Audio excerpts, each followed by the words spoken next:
को लेकर अमेरिका की नई रिपोर्ट डोनाल्ड ट्रंप को डरा रही है।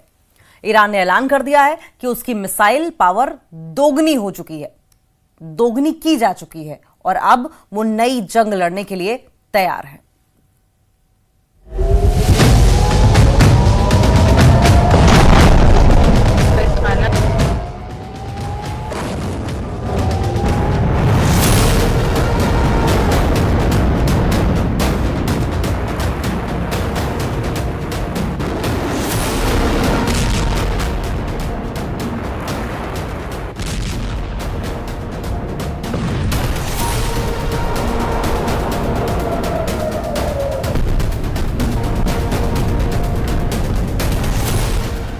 जून को इजराइल के हमले के बाद जब ईरान ने इजराइल पर मिसाइल बरसाई तो पूरी दुनिया हैरान थी। ईरान मिसाइल अटैक का हर रिकॉर्ड तोड़ रहा था।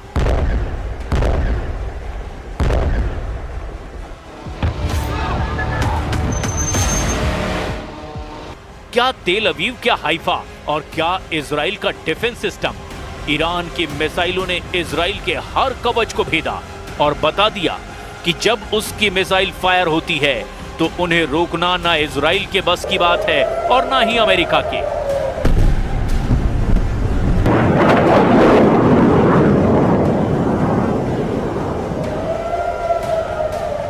बारह दिन तक ईरान के गुस्से को पूरी दुनिया ने देखा और अब इन्हीं हमलों से सीखते हुए ईरान ने एक बड़ा ऐलान किया है।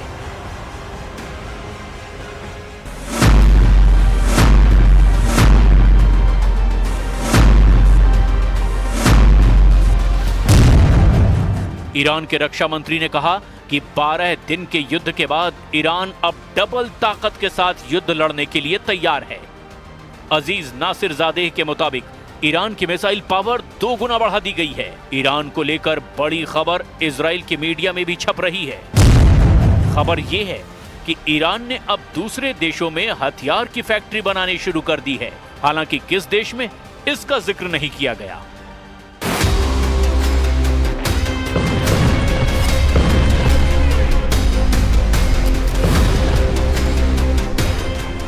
ऐसा इसीलिए क्योंकि 13 जून को जब इजराइल ने ईरान पर हमले से युद्ध की शुरुआत की, तब इजराइल की एयरफोर्स ने ईरान के कई हथियार फैक्ट्रियों को टारगेट किया। अपने सर्वोच्च नेता खामनेई के ऑर्डर पर ईरान अब ऐसा खतरा और नहीं उठाना चाहता।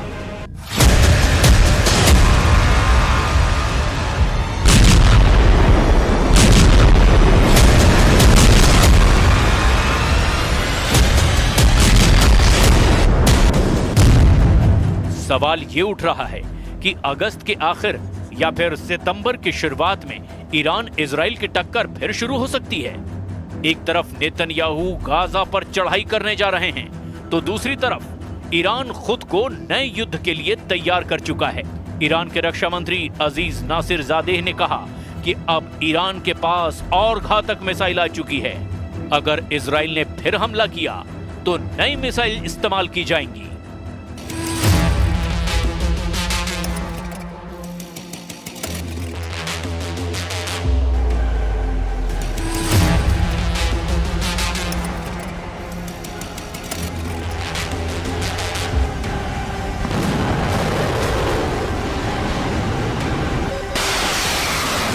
ईरान की असली ताकत उसकी मिसाइल है और इजराइल पर हुए हमलों की कामयाबी को देखते हुए ईरान का फोकस अब मिसाइल उत्पादन पर है। लेकिन साथ में ईरान ने अपने एयर डिफेंस को मजबूत बनाना भी शुरू कर दिया है, क्योंकि जून में हुई जंग के शुरुआती दौर में इजराइल की एयरफोर्स ने अपनी ताकत दिखाई थी और ईरान के ज्यादातर एयर डिफेंस वाले अड्डों को तबाह कर दिया था। इसीलिए ईरान ने अब नए युद्ध की तैयारी के तौर पर अपनी ड्रोन और मिसाइल फैक्ट्री, अपने परमाणु अड्डों और अपने रडार अड्डों को बचाने का काम शुरू कर दिया है।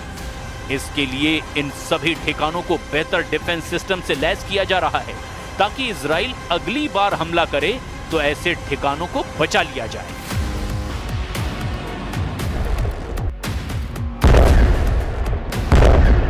अमेरिका और इजराइल ने स्टेल्थ विमानों का इस्तेमाल करके ईरान के कई ठिकानों को तबाह करने का दावा किया था। इसमें ईरान का फोर्दो परमाणु अड्डा भी था, लेकिन अब अमेरिका के दावे को एक जनरल ने पलीता लगा दिया है। अमेरिका ने DIA यानी डिफेंस इंटेलिजेंस एजेंसी के प्रमुख लेफ्टिनेंट जनरल जेफ्री क्रूज को बर्खास्त कर दिया है। जनरल क्रूज ने अपनी रिपोर्ट में दावा किया था कि अमेरिका के हमलों से ईरान का परमाणु कार्यक्रम पूरी तरह तबाह नहीं हुआ है।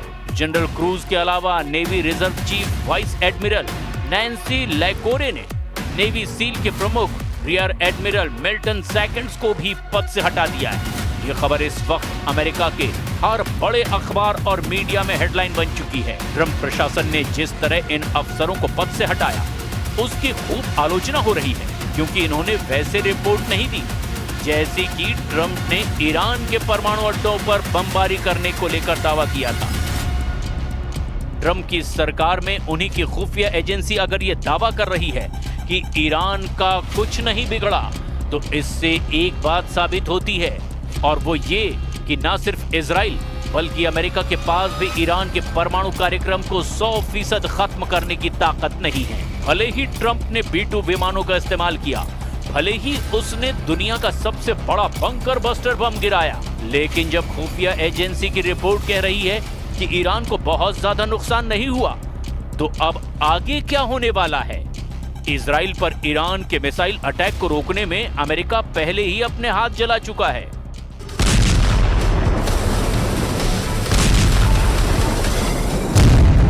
रिपोर्ट है कि इजराइल को ईरान से बचाने के लिए अमेरिका ने जब अपना सबसे बेहतरीन मिसाइल डिफेंस सिस्टम थाड एक्टिव किया, तो ईरान की मिसाइलों को रोकने में थाड का 20% मिसाइल स्टॉक खत्म हो गया। यानी अमेरिका ने जिस मिसाइल डिफेंस सिस्टम को रूस और चीन से बचने के लिए तैयार किया, उसकी 20% मिसाइल तो सिर्फ ईरान को रोकने में इस्तेमाल करनी पड़ी।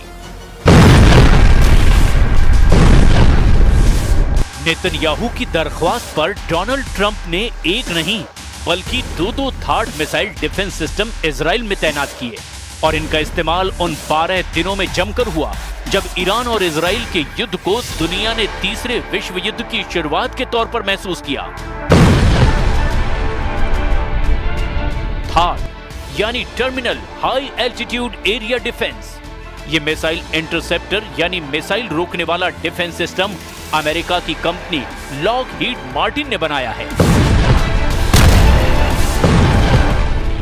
अमेरिका के रक्षा मंत्रालय यानी पेंटागन से थाड को लेकर कुछ सवाल पूछे गए, जिससे न सिर्फ इजराइल बल्कि अमेरिका के पूरे डिफेंस सिस्टम की पोल खुलती हुई नजर आ रही है, क्योंकि यह खबर अब वर्ल्ड हेडलाइन बन करके डोनाल्ड ट्रंप और बेंजामिन नेतन्याहू को परेशान कर रही है। हर जगह छप चुका है कि ईरान की आधुनिक बैलिस्टिक मिसाइलों को रोकने में अमेरिका के थाड सिस्टम को बड़ा झटका लगा है। सिर्फ 12 दिनों में उसका 20% स्टॉक खत्म हो गया है। अब अमेरिका को अपना स्टॉक भरने में 8 साल का वक्त लग सकता है। थाड के इस मिसाइल इंटरसेप्टर की कीमत 106 करोड़ रुपए बताई जाती है। 2024 में अमेरिकी सेना को सिर्फ 11 थाड इंटरसेप्टर मिले थे। 2025 के अंत तक अमेरिका को 12 और थाड इंटरसेप्टर मिलने की उम्मीद है, जबकि 2026 में अमेरिका थाड के लिए 25 से 37 नई मिसाइल बना पाएगा। इसकी लागत बहुत ज्यादा है। थाड के एक मिसाइल इंटरसेप्टर की कीमत 106 करोड़ रुपए बताई जाती है। यह खबर अमेरिका से लेकर इजराइल और यूरोप से लेकर ईरान और चीन की मीडिया में हेडलाइन बन चुकी है। जाहिर है इस खबर ने पेंटागन में हड़कंप मचा दिया है। 12 दिन के युद्ध के दौरान ही अमेरिका ने थाड की इतनी मिसाइल जाया कर दी, जिसके उत्पादन करने में उसे कई साल लग जाएंगे। इन 12 दिनों में युद्ध में ईरान ने इजराइल के ऊपर करीब 600 मिसाइल दागी थी, और उनमें से 50 से 60 मिसाइलें इजराइल में गिरने में कामयाब भी रही। ईरान ने बार बार दावा किया कि उसके हमलों को रोकने में इजराइल पूरी तरह फेल साबित हुआ है, और वो इसीलिए भी क्योंकि तेल अवीव और हाइफा से आई तस्वीरों ने बताया कि ईरान ने जहां टारगेट सेट किया वहां पर उसकी मिसाइल गिरी।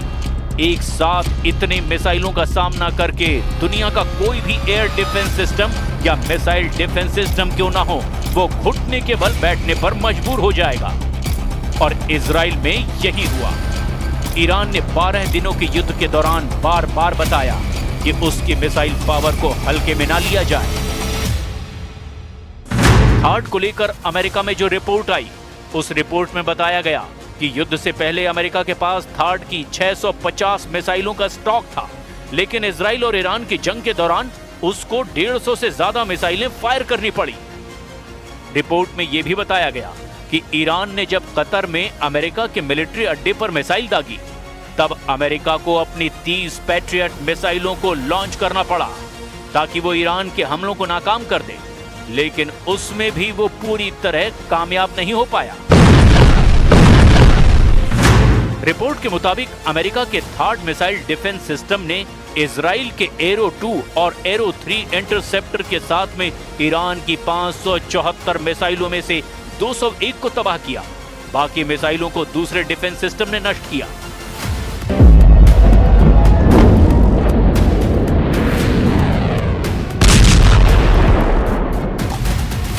ईरान की मिसाइल पूरी तरह फेल नहीं हुई, इसकी गवाही तो तेल अवीव और हाइफा में हुई तबाही भी दे रहे हैं। इसीलिए ये कहा जा रहा है कि थार्ड या एरो पूरी तरह कामयाब रहे, ये सरासर गलत है, क्योंकि तेल अवीव के बीचों बीच ईरान की मिसाइल गिरी है, जबकि ईरान का दावा है कि उसने इजराइल के सीक्रेट अड्डे नेवातीम एयरबेस को भी टारगेट बनाया। यहां पहले से ही थार्ड मिसाइल डिफेंस सिस्टम तैनात था।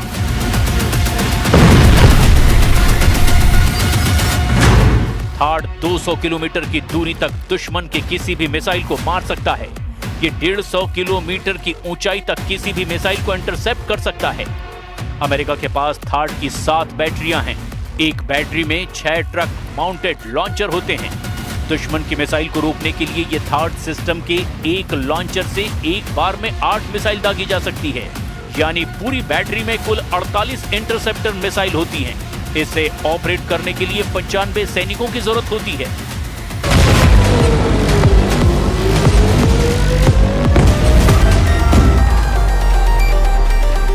इजराइल में ऐसे 2-2 सिस्टम तैनात रहे, लेकिन क्या ये काफी साबित हुए?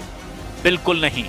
हाइफा और तेल अवीव में गिरती हुई मिसाइलों ने बताया कि ईरान एक बार में सैकड़ों मिसाइल फायर करने की ताकत रखता है और उनको रोकना ना इजराइल के बस की बात है और ना ही अमेरिका इसमें 100% कामयाब रहा।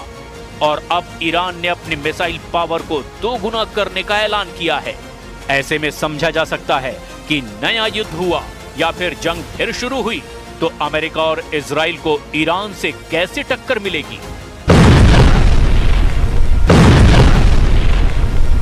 गाजा में अपने 60,000 सैनिकों को लेकर आगे बढ़ रहे नेतन्याहू को अब ईरान से नई चुनौती मिलती नजर आ रही है। लेकिन ईरान ने जो वीडियो जारी किया है उसके टारगेट पर अमेरिका हो सकता है। ईरान ने अपने युद्धाभ्यास का वीडियो जारी किया है। ये इजराइल के साथ साथ अमेरिका को धमकी है। जून के महीने में इजराइल से युद्ध के बाद ईरान की सेना ने अपना युद्धाभ्यास किया है। भारत की खाड़ी में ईरान ने अपनी क्रूज मिसाइल और ड्रोन वाली पावर दिखाई है।